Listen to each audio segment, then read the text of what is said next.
Good morning বন্ধুরা, দৈতিস ব্লগে তোমাদের অনেক অনেক স্বাগত।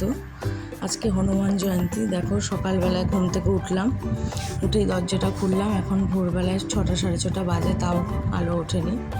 কারণ মেয়েটাকে সকালবেলায় এখন ওর অনলাইন ক্লাস হয়ে গেছে। ওর বাবাকে বললাম তুমি তোলার চেষ্টা করো মেয়েটাকে ওঠাতে। দেখো কত রকম ঝামেলা, উঠতেই চায় না, দেরি করে শোয়, তারপর রাতে উঠতে চায়, সকালবেলায় উঠতে চায় না। রাত 1টার আগে ঘুমই আসে না তার চোখে।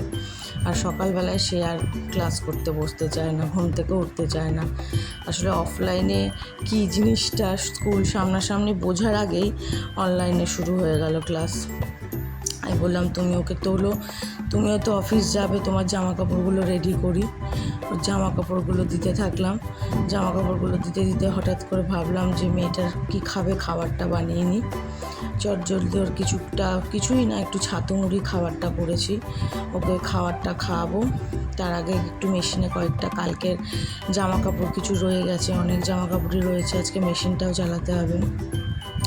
কিছু যে মেশিনে জামা কাপড়গুলো দিয়ে দিই, কারণ এদিকে মেশিনটাও চলতে থাকবে, এদিকে আমার কাচাটাও হতে থাকবে, ওদিকে ওর ক্লাসও হয়ে যাবে। কারণ বেশি রোদ হয়ে গেলে মেলতেও খুব কষ্ট হয়। এখন জানোই তোমরা, যার রোদ উঠেছে, 44 ডিগ্রি, প্রায় 45 ডিগ্রি গরম কলকাতায়। খাবারটা বানিয়ে নিয়েছি, একটু ছাতু মুড়ি খাইয়ে দেবো, দেখি খায় কি না। দেখো খাওয়াতে বসে, তার বাবা তো সব অনলাইনের সেট আপ করে দিয়েছে। এবার খাওয়াতে বসে দেখো কি ঝামেলা, একবার করে মুখে নেবে আর মুখ সরিয়ে দেবে। এই যে বসেছে সে।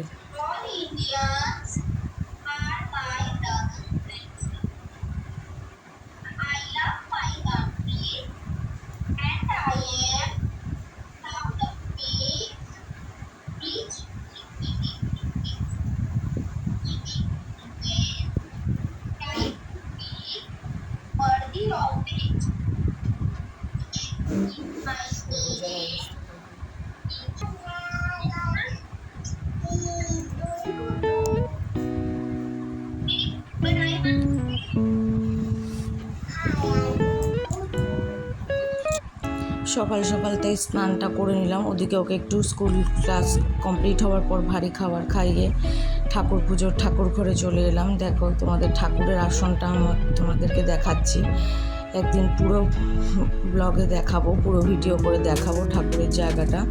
আজকে দেখো অনেক আমাদের ঠাকুর আছে, 3টে থাক করা আছে, জানো তো, শাশুড়ির ঘরে এই জায়গাটায় 3টে থাক করা আছে। নিচের 2টোতে ঠাকুর আছে আর উপরে ঠাকুরের জিনিসপত্র থাকে। আজকে ভাবছি বজরংবলীকে আর গোপালকে স্নান করিয়ে একটু খেতে দিয়ে দেবো, কারণ সব ঠাকুর আমার পক্ষে দেওয়া সম্ভব হবে না। কারণ ওদিকে বেলা অনেক হতে চললো, কারণ মেয়েটাকেও রেডি করতে হবে, মেয়েটাকেও খাওয়াতে হবে। মেয়েটাকে স্নান করিয়ে নিয়েছি, ওকেও করিয়ে তারপরে আমিও করে নিই, কারণ হচ্ছে আমি পুরো ভিজে যাই ওকে স্নান করাতে করাতে। এই দেখো মেয়েকে যেই শ্যাম্পু দিয়ে, যেই বেবি শাওয়ার দিয়ে স্নান করে সেটা দিয়েই করাচ্ছি। বজরংবলীকেও সাবান ঠাবান একটু মাখিয়ে দিচ্ছি আজকে ভালো করে। আজকে খুব একটা শুভ দিন, খুবই ভালো দিন, এই দিনটা খুবই ভালো। তার মধ্যে আজকে পূর্ণিমাও পড়েছে। ভালো করে স্নান করিয়ে দিচ্ছি মেয়েটাকে। দেখো তোমরা এবার আমার সাথে দেখো কি বক বক করবে, বক বক করতেই থাকবে। দেখো জয় বজরংবলী, জয় জয় বজরংবলী, জয় জয় বজরংবলী, জয় বজরংবলী, জয় বজরংবলী, জয় বজরংবলী। ব্যাস ব্যাস ব্যাস, আর না না আর না। জল ফেলে দিতে হবে, কিন্তু ওর ঠান্ডা লেগে যায়। মুছে দাও, আমি জলটা সর, তুই সর। মা, আমি জলটা রাতেই করে ফেলে আছি, তাও ঠান্ডা লেগে। জয় বজরংবলী, জয় বজরংবলী। তুলে রাখো ওকে আসনে। বাবা গলার মালাটা কোথায় দাও তো, ওখানে নেই। মালাটা কোথায় রাখলাম, সর দেখি। এই যে মালা, সরে যা, জল কিন্তু আবার পড়বে। দাঁড়াও আমি বসিয়ে দিচ্ছি, দাঁড়াও আমি বসিয়ে দিচ্ছি। আমি তো বসিয়ে দিচ্ছি। ও তুই এটা গোপালের বাস্কেট, জানো তো, এর মধ্যেও দৈনন্দিন পরার জামা কাপড়গুলো রেখে দিই। এই যে গোপালটা আমার দেখবে, এই গোপালটার না একটা ইতিহাস আছে। আসলে গোপালটা আমাকে দিদি দিয়েছিল, একটা মেলায় গেছিলাম, স্ট্যাচুর মতো গোপালটা স্ট্যাচুই দিয়েছিল। এই গোপালটা দিয়ে দিদি আমাকে বলেছিল, দেখবি তোর ঘরে এবার গোপাল আসবে। এই অক্টোবর নভেম্বর মাসেও গোপালটা আমায় দিয়েছিল, ডিসেম্বরেই আমি কনসিভ করি। ওই যখন দিয়েছিল তখনই আমি এই গোপালকেই প্রতিষ্ঠা করে দিয়েছিলাম। সেই জন্য আমার পিতলের গোপাল বা কিছু কেনা হয়নি, আমার কারণ আমি এই গোপালকেই পুজো করি। এবার দেখো গোপালকেও স্নান করিয়ে দেবো, সেও আমার সাথে সাথে জল ঢালবে। আগেরবার দেখলে না বজরংবলীর মাথায় সে জল ঢাললো, বজরংবলীর মাথায় জল ঢেলে কিন্তু সেই জলটা তোমরা দেখতে পাওনি, জলটা প্রায় আমার নাইটিতেই বাকিটা ঢেলে দিয়েছে। এবার তাকেও দিতে হবে, সেও এবার গোপালকে সাবান মাখাবে, গোপালকে শ্যাম্পু করাবে, গোপালকে সব করাবে ভালো করেই। দেখো আমি করছি, তার পোষাচ্ছে না, সে আবার জল ঠল ঘটিতে করে জল নিয়ে সে রেডি, সে জল দেবে গোপালের মাথায়। আমি বললাম দাঁড়া, আমি আগে একটু স্নানটা ভালো করে নিই, দেখলে তোমরা বলছে ভালো করে কিন্তু সাবান মাখাও। এবার গোপালকে স্নান করিয়ে নিই, তারপর তুই সে গোপালকে নিয়ে খেলা করবে। অনেক সময় আসন থেকে গোপালকে তুলেও নেয়। আমি ঠাকুরকে বলেছি জানো তো, যে বাবা ও তো তোমাকে দাদা ডাকে, গোপাল দাদা ডাকে, ও তো ছোটো বোন, ওকে তুমি ক্ষমা করে দিও বাবা, যদি তুমি একটু ব্যথা ট্যাথা পাও রাগ করো না, ছোটো বোন তোমাকে নিয়ে খেলতে চায়। আসলে ঘরে তো সাথে কেউ নেই, ও দেখো আমার সাথেই থাকে, আমার সাথেই সবসময় লেগে আছে। দেখো আমি পুজো করছি, আমি বলছি একটু যা, তাও না, তাও এখানেই থাকবে। এবার জামা দিচ্ছে, সব কিছু আমার হাতে হাতে দিয়ে দিচ্ছে। গোপালকে জানো তো, এই কতগুলো সুতির আমার পিস ছিল একটা, সেগুলো দিয়ে আসলে আমরা যেমন ঘরে এখন পাতলা নাইটি পরছি, পাতলা জামা কাপড় পরাচ্ছি মেয়েকে, সেরকম গোপালকেও পাতলা জামা কাপড় পরিয়ে দিচ্ছি, কারণ ও তো বাচ্চা ছোট, ওরও তো গরম লাগবে বলো। এই দেখো এটাকে না মেটে সিঁদুর বলে, জানো তো, এটা বজরংবলীকে শনি মঙ্গলবার দিতে পারলে খুবই ভালো হয়, মাখাতে পারলে। এই মেটে সিঁদুরটায় যদি চামেলির তেল বলে এক ধরনের তেল পাওয়া যায় দশকর্মার দোকানে, আমার অবশ্য চামেলির তেল নেই, তার কারণ হচ্ছে আমার কেনা হয়নি চামেলির তেলটা, আমি একটু আজকে সর্ষের তেল দিয়েই করে দিচ্ছি।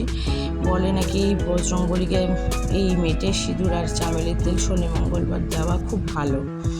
তাই আমি ওখানে বলছি যে ভুল করে বারবার কেন আঙুলটা বার করে দিতে চাইছে। আমি বললাম না বাবা, ঠাকুরকে কাজ, শুভ কাজ এই আঙুল দিয়ে করে না, অনামিকা দিয়ে করতে হয়। এবার অনামিকা তো বারই করতে পারছে না, কারণ একসাথে মুঠ করে বার করতে পারে না, ছোট তো। আমি বললাম দাঁড়া আমি মাখাই, তারপর তুই মাখবি, তারপর বাবাকে দিবি, ঠাকুমাকে দিবি, সবাইকে দিয়ায়। এই যে কটা আমাদের পাশের বাড়ি এক জেঠিমা কয়টা ফুল দিয়ে যায়, জবা ফুল, আজকে জবা ফুল গাঁদা ফুল ঠাকুরকে দিয়েছি। জবা গাঁদা ঠাকুরের খুব, লাল জবা ঠাকুরের খুব প্রিয়।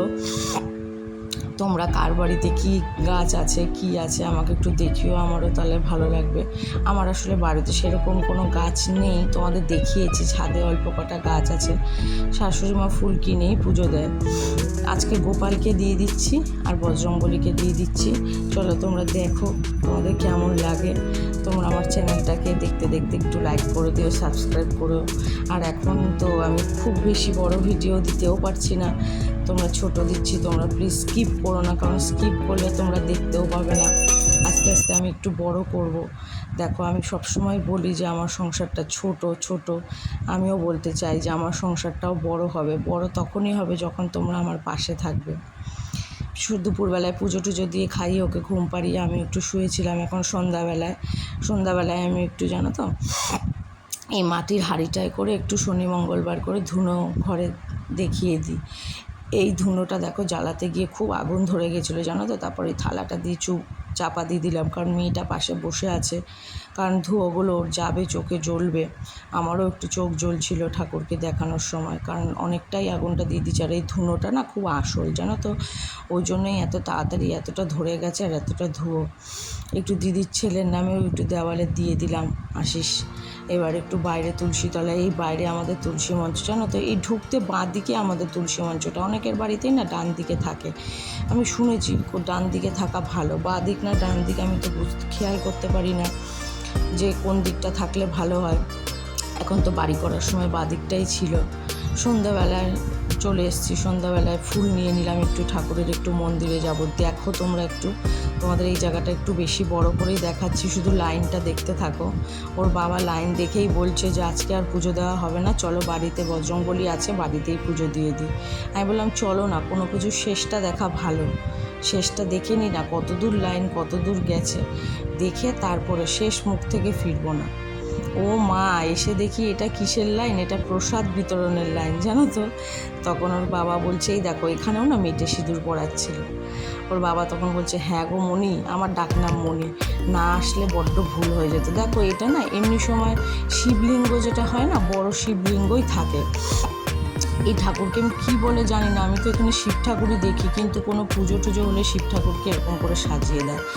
তখন মনে হয় এটার কোনো অন্য নাম হবে, আমি ঠিক জানি না গো, তোমরা যদি জানো তাহলে আমাকে বলো। এই দেখো এটা আমাদের বিরাটিতে মন্দিরটা বিশাল জাগ্রত। আমি তো এখানে বাবার কাছে যা চেয়েছি তাই পেয়েছি, এখানে পুজো দিয়ে দিলাম। এবার পুজো দিতে দিতে অনেকটাই দেরি হয়ে গেল। আজকে আর বাড়ি গিয়ে ব্লগটা কন্টিনিউ করতে পারবো না, কারণ এখানেই শেষ করতে হবে, কারণ মেয়ে কাঁদছে, এবার ওর ঘুম পেয়ে গেছে। এই দেখো বন্ধুরা, পূর্ণিমার চাঁদ আজকে, এটা আমার বাড়ির ছাদের থেকে তোলা। ভালো থেকো, গুড নাইট বন্ধুরা, সাবধানে থেকো, সুস্থ থেকো, টাটা।